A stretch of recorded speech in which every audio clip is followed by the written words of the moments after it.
Biniisip ako, ipaprank ko si Ate Thea dun sa viral na gata.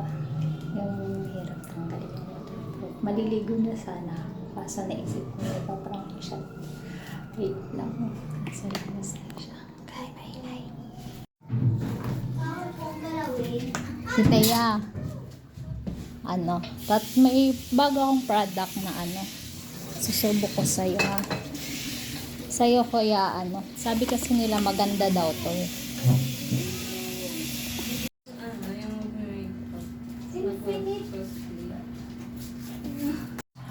Tawa ako ng tawa, hindi pala siya naka-play, pang ilang hilamos na niya to.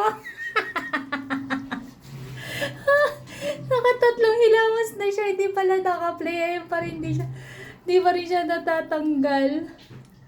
Namumula na siya hilamos. Ay, mukhang matanggal na siya sa pangatlo. Wala sa ayos tong pag-video ko. Hindi pala nakaka-play.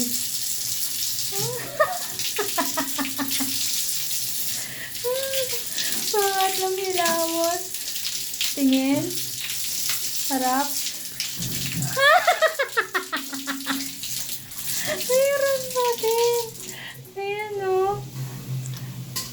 struggle siya. Waterproof talaga siya mga sis. Ang ganda sa mukha. Ayan, pang-apat. Ayan na, Johnson's na yung ginamit niya.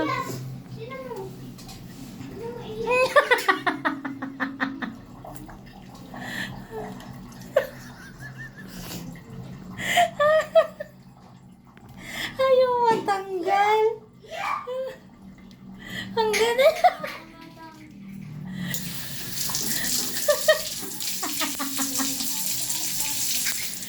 Ganun ba?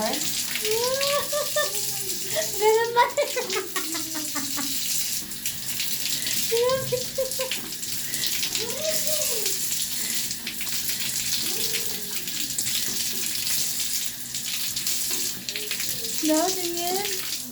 Malapit na.